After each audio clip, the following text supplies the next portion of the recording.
बिस्मिल्लाहिर्रहमानिर्रहीम। अस्सलामु अलैकुम। Dear students, Waqar Arshad here, आपका बायोलॉजी टीचर। कैसे हैं आप सब? उम्मीद है खैर आफियत से होंगे। आज का लेक्चर किन टॉपिक्स पे मुश्तमिल है, आइए देखते हैं और इसके लिए चलते हैं वाइट बोर्ड की तरफ।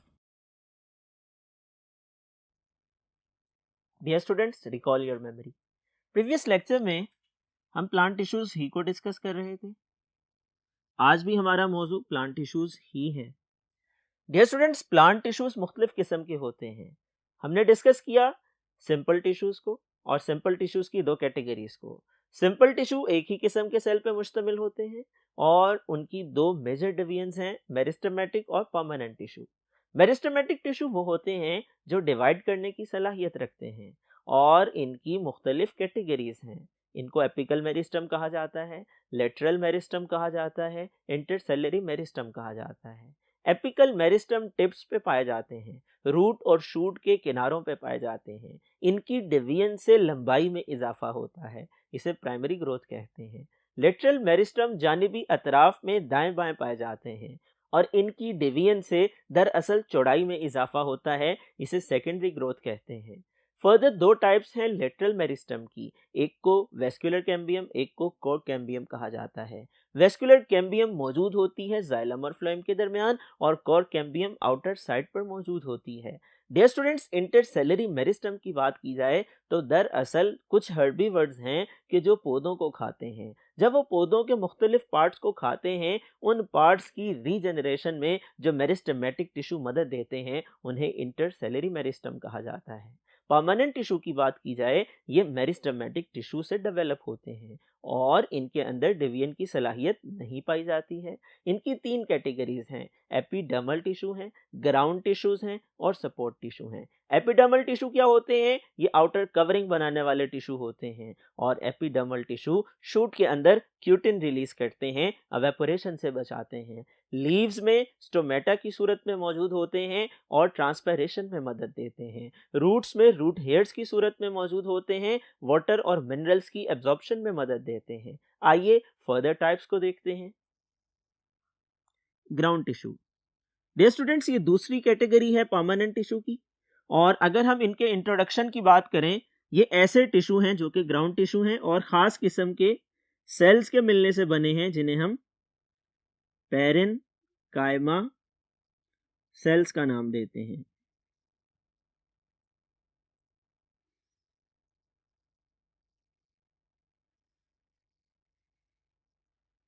इनकी शेप की बात की जाए, ये स्फेरिकल होते हैं।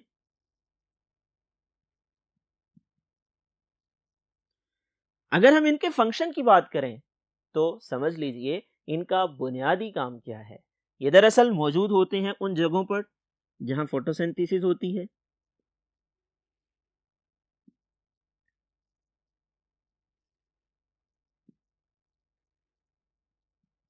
जहां रेस्पिरेशन होती है,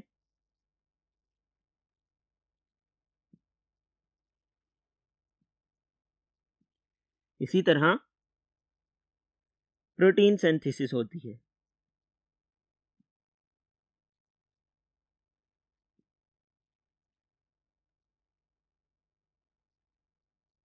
इनका एक और काम भी है और ये इंजरी वाली जगह पर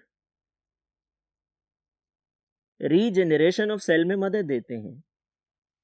डियर स्टूडेंट्स, फोटोसिंथेसिस वो अमल है जिसके जरिए पौधे अपनी खुराक तैयार करते हैं। ये अमल पौधों में होता है, पौधों के पत्तों में होता है। रेस्पिरेशन वो अमल है जिसके जरिए सेल अपनी एनर्जी प्रोड्यूस करते हैं। ये अमल माइटोकॉन्ड्रिया में होता है। प्रोटीन सिंथेसिस ये अमल राइबोसोम की मदद से होता है और आखिरी अहम फंक्शन ये है कि कुछ ग्राउंड टिश्यूज इंजरी को ठीक करने में जख्म वाली जगह पर डेड हो जाने वाले सेल्स को या डैमेज हो जाने वाले सेल्स को रिपेयर करने में मदद देते हैं। इनके अंदर डिवीजन की एबिलिटी होती है, ये डिवाइड कर सकते हैं। डियर स्टूडेंट्स, इनका एक मेजर रोल ये भी है कि इनमें लार्ज वैक्यूल पाया जाता है और लार्ज वैक्यूल के होने की वजह से ये मटेरियल्स को स्टोर करने में भी मददगार हैं। ये है ग्राउंड टिश्यूज। इसके बाद थर्ड कैटेगरीज, एपिडर्मल टिश्यू के बाद ग्राउंड टिश्यू के बाद सपोर्ट टिश्यू की है। आइए डिस्कस करते हैं। डियर स्टूडेंट्स, सपोर्ट टिश्यू दो अहम काम सरंजाम देते हैं। नंबर 1, स्ट्रेंथ प्रोवाइड करते हैं। नंबर 2, लचक मुहैया करते हैं, फ्लेक्सिबिलिटी प्रोवाइड करते हैं।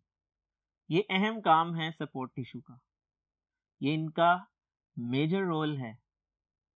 इनकी टाइप्स की बात की जाए, दो टाइप्स हैं, कोलेनकाइमा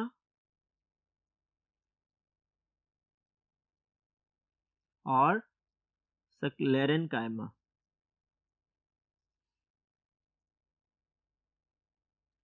डियर स्टूडेंट्स, ये दो तरह के सपोर्ट टिश्यूज होते हैं, आपने याद रखना है।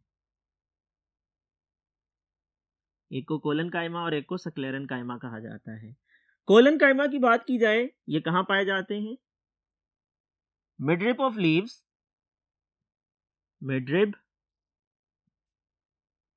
ऑफ लीव्स में पाए जाते हैं, पेटल्स ऑफ फ्लावर में पाए जाते हैं,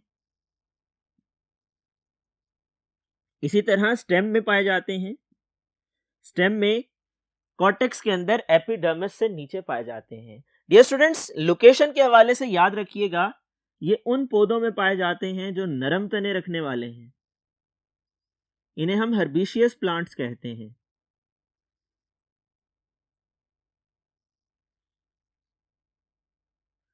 कोलेनकाइमा के बाद नेक्स्ट कैटेगरी स्क्लेरेनकाइमा टिश्यूज की है। कोलेनकाइमा की स्ट्रक्चर क्या है, उसका फंक्शन क्या है, स्क्लेरेनकाइमा की स्ट्रक्चर क्या है, उसका फंक्शन क्या है, आइए डिस्कस करते हैं। डियर स्टूडेंट्स, इनकी स्ट्रक्चर क्या है, आइए देखते हैं।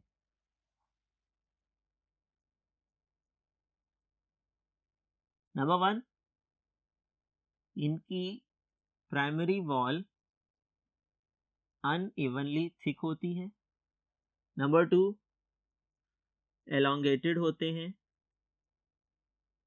और नंबर 3, फ्लेक्सिबल होते हैं। ये ऐसे सेल्स हैं, ऐसे टिश्यूज हैं कि जिनकी प्राइमरी वॉल मौजूद होती है जो कि अनइवनली थिक होती है। सेल वॉल की 2 लेयर्स होती हैं, आउटर को प्राइमरी और इनर को सेकेंडरी वॉल कहते हैं। तो आउटर लेयर दरअसल इनकी अनइवनली थिक होती है, यानी रेगुलरली थिक नहीं होती, कहीं थिक और कहीं थिन होती है। इसी तरह एलोंगेटेड यानी लंबूतरे होते हैं। फ्लेक्सिबल का मतलब लचकदार होता है। फंक्शंस की बात की जाए, इनका अहम काम सपोर्ट प्रोवाइड करना है, सहारा मुहैया करना इनका बुनियादी काम है। और किसको सहारा मुहैया करना? हर्बिशियस प्लांट्स को, हर्बिशियस स्टेम्स को, ऐसे पौधे या पौधों के ऐसे हिस्से जो नरम होते हैं, जिनमें लकड़ी वाला तना नहीं होता, जो खुद सहारा हासिल नहीं कर सकते, ये टिश्यूज उनको सपोर्ट प्रोवाइड करते हैं। इसके बाद दूसरी कैटेगरी स्क्लेरेनकाइमा की है। स्क्लेरेनकाइमा टिश्यूज कहां पाए जाते हैं? ये वुडी स्टेम्स में पाए जाते हैं।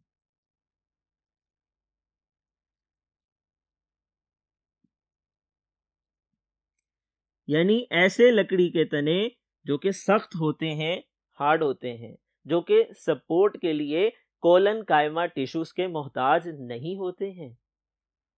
फंक्शन क्या है? स्क्लेरेनकाइमा टिश्यूज का बेसिक फंक्शन भी सपोर्ट प्रोवाइड करना है। कोलेनकाइमा हर्बिशियस पार्ट्स में पाए जाने वाले सपोर्ट टिश्यू हैं, जबकि स्क्लेरेनकाइमा वुडी स्टेम्स में लकड़ी वाले तने के अंदर पाए जाने वाले सपोर्ट टिश्यूज हैं। स्क्लेरेनकाइमा की स्ट्रक्चर क्या है, आइए डिस्कस करते हैं। डियर स्टूडेंट्स, आइए स्ट्रक्चर को देखते हैं। स्क्लेरेनकाइमा की स्ट्रक्चर की बात की जाए, इनमें सेकेंडरी वॉल पाई जाती है।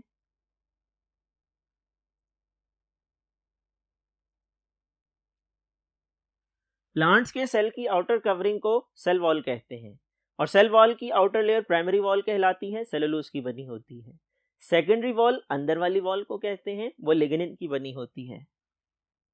तो सेकेंडरी वॉल में लिग्निन केमिकल पाया जाता है और सेकेंडरी वॉल हार्ड होती है।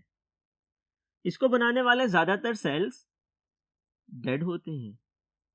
डियर स्टूडेंट्स, ये स्ट्रक्चर से रिलेटेड इंफॉर्मेशन है कोलनकाइमा के बाद स्क्लेरेनकाइमा के हवाले से। मुझे उम्मीद है आप लोगों ने आज के लेक्चर को समझ लिया होगा। ग्राउंड टिश्यूज क्या होते हैं, उनकी स्ट्रक्चर क्या होती है, उनकी लोकेशन क्या होती है, उनका फंक्शन क्या होता है। सपोर्ट टिश्यू क्या होते हैं, उनकी स्ट्रक्चर क्या होती है, उनका फंक्शन क्या होता है और उनकी इकसाम कौन सी हैं। कोलनकाइमा और स्क्लेरेनकाइमा में क्या फ़र्क है, आपने इन तमाम पहलुओं को जहन में रखना है। आपने याद रखना है कोलनकाइमा टिश्यू हर्बेशियस पार्ट्स में पाए जाते हैं, स्क्लेरेनकाइमा टिश्यू वुडी पार्ट्स में पाए जाते हैं। आपने याद रखना है ग्राउंड टिश्यूज की मुख्तलिफ इकसाम को। आपने याद रखना है ग्राउंड टिश्यू में वैक्यूल बड़ा होता है। आपने याद रखना है ग्राउंड टिश्यू में मुख्तलिफ मटेरियल स्टोर होते हैं। आपने याद रखना है फोटोसिंथेसिस उन जगहों पे होती है जहां ग्राउंड टिश्यूज पाए जाते हैं। रेस्पिरेशन और प्रोटीन सिंथेसिस उन जगहों पे होती है जहां ग्राउंड टिश्यूज पाए जाते हैं। आपने याद रखना है आज के टॉपिक की तमाम तफसीलात को। आपने याद रखना है आज के लेक्चर की तमाम तफसीलात को। मुझे उम्मीद है ये टॉपिक, ये लेक्चर आप लोगों ने समझ लिया होगा और इसमें से कोई भी सवाल आपसे पूछ लिया जाए, खा वो शॉर्ट क्वेश्चन हो, लॉन्ग क्वेश्चन हो या एमसीक्यू की सूरत में हो, आप उसको अच्छी तरह से तैयार कर लेंगे। डियर स्टूडेंट्स, कोई भी टॉपिक लेस इंपॉर्टेंट नहीं होता है। ये दो टॉपिक्स मिलाकर एक लॉन्ग क्वेश्चन भी बन सकता है और इसमें से शॉर्ट क्वेश्चन और एमसीक्यू भी आ सकते हैं। हर हवाले से आप लोगों ने जहनी तौर पे तैयार रहना है और आज के लेक्चर को तैयार करने के लिए नोटबुक पे नोट डाउन करना है। मुझे उम्मीद है आप टीचर की इंस्ट्रक्शंस को फॉलो करेंगे और इम्तिहानात में अच्छे नंबर हासिल करेंगे, जिसके लिए लाजिम है कि आप तैयारी करें, अच्छे से तैयारी करें। डियर स्टूडेंट्स, अपना ख्याल रखिएगा, अपने टीचर को इजाज़त दीजिए। अल्लाह हाफिज़।